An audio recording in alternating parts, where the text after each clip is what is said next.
کہ میری امت کی عمریں 60 اور 70 سال کے درمیان ہوا کریں گی. کسی کو زیادہ بھی مل سکتی ہے اور کسی کو کم بھی مل سکتی ہے، لیکن ایوریج اگر دیکھا جائے، اوسط کے اعتبار سے دیکھا جائے تو 50 اور 60 کے درمیان ہی لوگ دنیا میں زندہ رہتے ہیں، اس کے بعد فوت ہو جاتے ہیں، مر جاتے ہیں. تو اسلام نے انسانی صحت کے بارے میں بھی بہت سارے احکام نازل فرمائے ہیں. قرآن کریم کے اندر ماں کے پیٹ سے لے کر قبر میں جانے تک اشارتاً اور کسی جگہ صراحتاً، کسی جگہ اجمالاً بریفلی اور کسی جگہ ان ڈیٹیل تفصیل کے ساتھ اللہ پاک نے قرآن کریم میں ہدایات دی ہوئی ہے. انسانی صحت کیسی ہونی چاہیے، کس طرح ہونا چاہیے. ایک حدیث میں اللہ کے نبی علیہ الصلاۃ والسلام نے ارشاد فرمایا، المؤمن القوی افضل من المؤمن الضعیف. طاقتور ایمان والا یہ زیادہ فضیلت والا ہے، بہتر ہے کمزور ایمان والے سے. ایک آدمی ہے وہ بھی ایمان والا ہے، دوسرا ہے وہ بھی ایمان والا ہے، لیکن یہ جو آدمی ہے یہ طاقتور ہے، پہلوان ہے، 100 کلو کا وزن اٹھا کر پیٹھ پہ ڈال لیتا ہے، 2 کلومیٹر چل کر کے چلا جاتا ہے. اور دوسری طرف جو ہے وہ خود اپنا وزن نہیں برداشت کر سکتا، 4 قدم چل نہیں سکتا، ہمیشہ بستر پر پڑا رہتا ہے. تو اللہ کے نبی علیہ الصلاۃ والسلام نے فرمایا کہ طاقتور بنو، کمزور نہ بنو. طاقت جن چیزوں سے آتی ہے ان کو کھاؤ پیو، اور ان چیزوں کو جسم میں صحیح طریقے سے لگانے کے لیے ورزش بھی کرو. آج کل ہم لوگ کھاتے بہت زیادہ ہیں. شادیوں میں جاتے ہیں، چکن کے 50 قسم بنائے رہتے ہیں. نام آنا نا پورے گاؤں میں، پورے علاقے میں نام ہونا، شہرت ہونا کہ ہمارے بیٹے کی شادی میں یا ولیمے میں یا ہماری بچی کی شادی میں ہم نے اتنے قسم کے سالن بنائے تھے، اتنے قسم کے پکوڑے، اتنے قسم کے ڈشز ہم نے تیار کیے تھے. اب آدمی جاتا ہے، اس میں سے ذرا، اس میں سے ذرا، اس میں سے ذرا، پورا پچرنگا اچار سب ڈال کر کے ملا کر کے کھا جاتا ہے. اب وہ پیٹ میں جا کر کے طاقت نہیں دیتا، پیٹ میں جا کر کے وہ نقصان پہنچاتا ہے. نقصان کیوں پہنچاتا ہے؟ اتنا سارا کھا کر کے آیا، آ کر کے آرام سے کرسی پر بیٹھ گیا یا بستر پر کمر لگا کر کے ٹیک لگا کر کے سو گیا. اب وہ جتنا کھایا ہے اس کو معدہ ہضم نہیں کر پاتا، معدہ اس کو ہضم نہیں کر پاتا. جب وہ ہضم نہیں کر پاتا تو وہ ساری چیزیں کیا ہو جائیں گی؟ معدے کے اندر ہی رہ کر کے کچھ اور بن جائیں گے. میں ڈاکٹر تو نہیں ہوں، جو لوگ ڈاکٹر ہوں گے وہی زیادہ اس کے بارے میں ڈیٹیلز بتائیں گے. وہ اور زیادہ پیٹ کو خراب کرے گا. طاقت آنے کی بجائے کمزوری آ جاتی ہے. Depression, B P, sugar, tension اور پتہ نہیں کیا کیا بیماریاں آدمی کو لگ جاتی ہے. اور اس طرح کھاتے کھاتے، اور خود کھاتا ہے اور بچوں کو بھی کھلاتا ہے، ٹھوستا ہے کھا رہے گھر کو، اور مسالے دار چیزیں، اور آج کل تو چکن ہے، یہ جو برائلر چکن ہے، بے نسل مرغی، جس کے باپ کا کوئی ایڈریس نہیں ہے، جس کی ماں کا کوئی ایڈریس نہیں ہے، یہ مرغی بتایا جاتا ہے کہ اس مرغی کو بنانے کا مقصد ہی مسلمانوں کو کمزور اور سست بنانا ہے۔ آپ 1 کلو بکرے کا گوشت کھا لیجئے، یا آدھا کلو کھائیے، یا 100 گرام کھا لیجئے، اب دیکھیے اس دن آپ کو کیسا لگے گا۔ آپ 2-4 دن کے بعد اتنا ہی چکن کھائیے، برائلر چکن، اس دن آپ دیکھیے آپ کے جسم کو کیا محسوس ہوگا۔ آپ خود محسوس کریں گے کہ جس وقت میں نے بکرا کھایا تھا صحت تھی، کچھ طاقت تھی، جس وقت میں نے یہ کھایا تو جسم کے اندر کیا سستی، کاہلی۔ اللہ پاک نے قرآن کریم میں کن چیزوں کو کھانا ہے وہ بھی بتایا ہے، کن چیزوں کو نہیں کھانا، کون سے جانور حلال، کون سے جانور حرام، کون سے پرندے حلال، کون سے پرندے حرام، اور کون سی چیز جس کے اندر حرام کی ملاوٹ ہو تو نہیں کھانا چاہیے، اور کون سی چیز جس کے اندر حرام کی ملاوٹ نہ ہو اس کو کھانا چاہیے، یہ بھی بتایا۔ احادیث وغیرہ کی روشنی میں علماء کرام نے پوری تفصیل لکھی ہوئی ہے، کن چیزوں کو کھانے سے کیا اثر آتا ہے۔ چائنا والوں کو آپ نے دیکھا، جاپان والوں کو آپ نے دیکھا، وہ کیا کرتے ہیں؟ کنگ فو کراٹے سیکھتے رہتے ہیں۔ ماں کے پیٹ سے بچہ باہر نکلتے ہی ہا ہو کر کے نکلتا ہے۔ بچپن سے ہی کنگ فو کراٹے ان کو سکھایا جاتا ہے۔ کیوں؟ انڈیا میں کیوں نہیں سکھایا جاتا؟ انڈیا میں بھی سیکھتے ہیں لوگ لیکن کم، چائنا اور جاپان میں زیادہ۔ چائنا اور جاپان میں کنگ فو کراٹے زیادہ کیوں سیکھتے ہیں؟ سیلف ڈیفنس کے لیے سیکھتے ہیں۔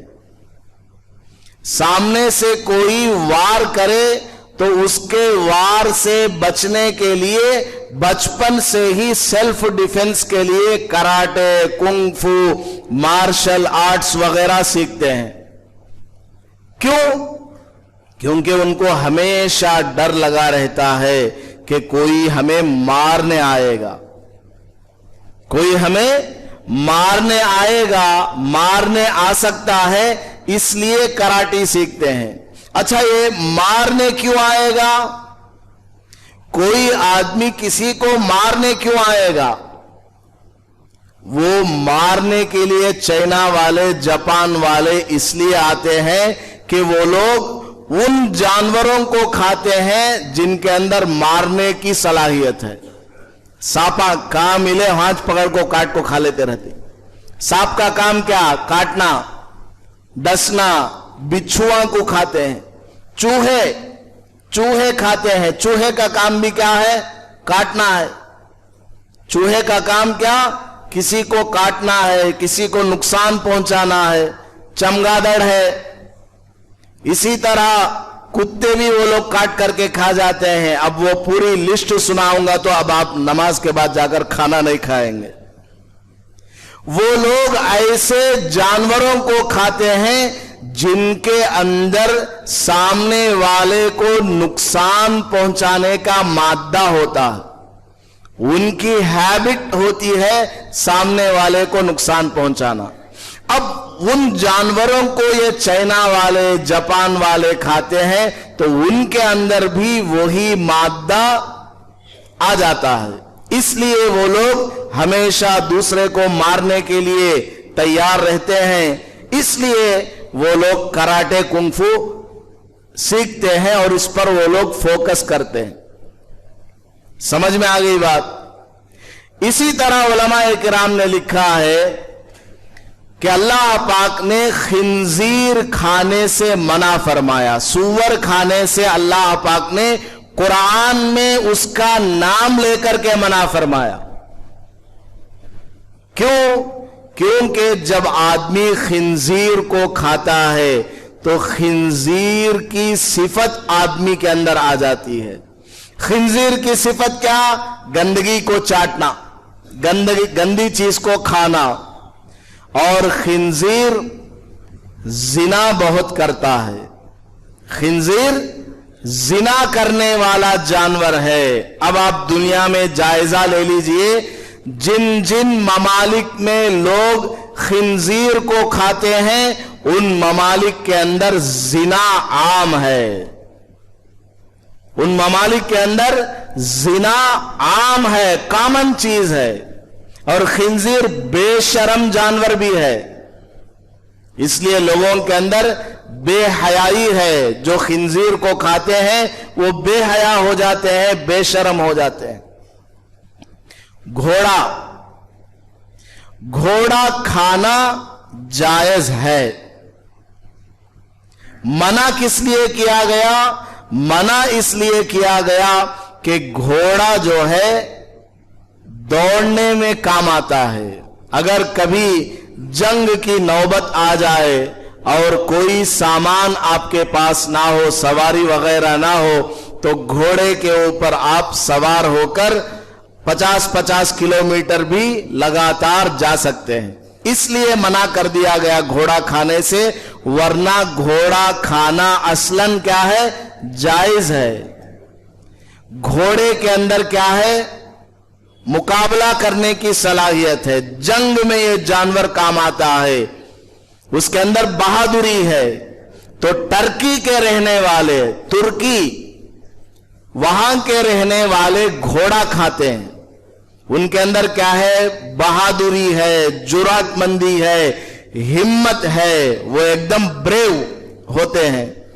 اب دنیا میں دیکھ لیجئے، بڑے بڑے سپر پاور ملک والے ٹرکی سے ڈرتے ہیں، ان کے اندر بہادری ہے، جرات مندی ہے۔ تو میں یہ کہنا چاہ رہا ہوں، اللہ پاک نے جن چیزوں کو کھانے کا حکم فرمایا ہے ان کے اندر کیا ہے؟ طاقت اللہ نے رکھی ہے، ان کے اندر اچھی صفات ہے، ان کو ہم کھائیں گے تو وہ صفات ہمارے اندر بھی آئیں گی۔ اللہ نے جن چیزوں کو کھانے سے منع فرما دیا ہے، حرام قرار دیا ہے یا مکروہ کہا گیا ہے، تو ان کو کھانے سے ہمارے اندر کیا آتی ہے؟ اس کی برائیاں آتی ہے، اس لیے منع کر دیا ہے۔ اور اللہ کے نبی علیہ الصلوۃ والسلام نے ارشاد فرمایا ہے کہ الحلال بین، حلال چیزیں بھی تمہارے سامنے واضح ہیں، یعنی قرآن میں، حدیث میں واضح طور پر بتا دیا گیا کہ کون سی چیزیں حلال ہیں۔ الحرام بین، حرام چیزوں کو بھی واضح طور پر بتا دیا گیا۔ وبینہما مشتبہات، اور حلال اور حرام کے درمیان مشتبہ چیزیں ہیں، ایسی چیزیں ہیں جو ڈاؤٹ فل ہیں، ان سے کیا کرنا چاہیے؟ اپنے آپ کو بچانا چاہیے، حرام سے بھی بچانا اور مشتبہ ڈاؤٹ والی چیزوں سے بھی اپنے آپ کو بچانا، اور صرف حلال چیزوں کو کھانا۔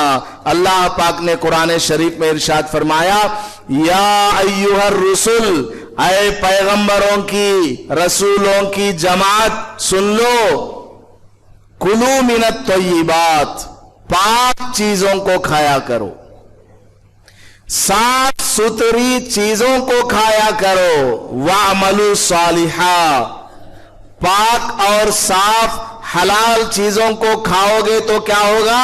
وَاعْمَلُوا صَالِحًا، نیک اعمال کرنے کی توفیق ملے گی۔ اب یہ جو مشتبہ چیزیں ہمارے درمیان ہے، کوئی کہتا ہے کول ڈرنک کے اندر الکحل ملایا ہوا ہے، کوئی سائنسدان ریسرچ کر کے بولتا ہے برائلر چکن کو جو بنایا گیا ہے وہ انجیکشن ڈال کر کے بناتے ہیں، اور حقیقت بھی ہے۔